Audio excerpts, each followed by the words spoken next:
বিসমিল্লাহির রহমানির রহিম। আসসালামু আলাইকুম ওয়া রাহমাতুল্লাহি ওয়া বারাকাতুহু। প্রিয় ভাই ও বোনেরা, আজকের এই ভিডিওতে আমরা জানব শবে বরাত কি, শবে বরাতে নামাজ আছে কিনা, নফল নামাজ কিভাবে পড়বেন, কোন আমলগুলো সবচেয়ে গুরুত্বপূর্ণ। ভিডিওটি শেষ পর্যন্ত দেখবেন, কারণ অনেক ভুল ধারণা আজ পরিষ্কার করা হবে ইনশাআল্লাহ। শবে বরাত কি? শবে বরাত হলো শাবান মাসের 15 তারিখের রাত। এই রাতকে বলা হয় লাইলাতুল বরাত, ক্ষমার রাত, মুক্তির রাত। হাদিসে এসেছে এই রাতে আল্লাহ তাআলা অসংখ্য বান্দাকে ক্ষমা করেন। তাই এই রাতে তওবা, দোয়া ও নফল ইবাদত করা অত্যন্ত ফজিলতপূর্ণ।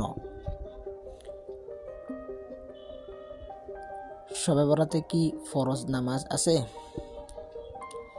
এখানে একটি গুরুত্বপূর্ণ কথা পরিষ্কার করে বলি, শবে বরাতে কোনো আলাদা ফরজ বা ওয়াজিব নামাজ নেই।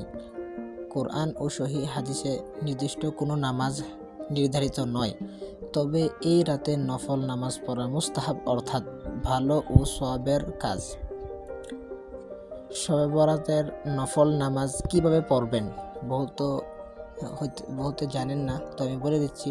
প্রথম 2 রাকাত নফল নামাজের নিয়ত এইভাবে করবেন যে আমি আল্লাহর সন্তুষ্টির জন্য শবে বরাতের 2 রাকাত নফল নামাজ আদায় করিতেছি। নামাজের নিয়ম: প্রথমে তাকবীরে তাহরিমা, তারপর সূরা ফাতিহা, তারপর যে কোনো সূরা মিলাবেন, যেরকম ইখলাস, ফালাক, নাস, রুকু, সিজদা। তৃতীয় রাকাত শেষে সালাম। মনে রাখবেন, কোনো নির্দিষ্ট সূরা বাধ্যতামূলক নয়। 6 রাকাত নফল নামাজ কিভাবে পড়বেন? অনেকে শবে বরাতে 6 রাকাত নফল নামাজ পড়েন।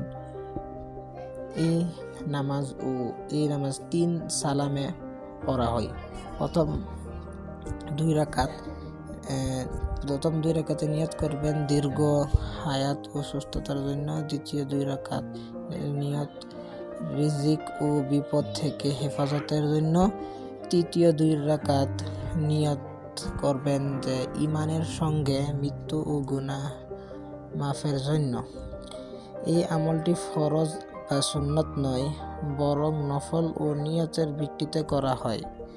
নামাজের পর কি করবেন, কি আমলগুলো করণীয় আমি বলে দিচ্ছি, ইনশাআল্লাহ আপনারা করবেন, ফায়দা হবে। নাম্বার 1, তওবা ও ইস্তিগফার। ইস্তিগফার পারবেন, আস্তাগফিরুল্লাহাল্লাযী লা ইলাহা ইল্লা হুয়াল হাইয়ুল কাইয়্যুম ওয়া আতুবু ইলাইহি, কমপক্ষে 100 বার পড়বেন। তারপর দুরূদ শরীফ নবী সাল্লাল্লাহু আলাইহি ওয়াসাল্লামের উপর পাঠ করবেন। নাম্বার 3, কোরআন তিলাওয়াত, সূরা ইয়াসিন পড়তে পারেন অথবা যতটুকু পারেন। নাম্বার 4, নিজের জন্য, মা বাবার জন্য, মুসলিম উম্মতগণের জন্য দোয়া করবেন, কারণ এই রাত দোয়া কবুলের রাত।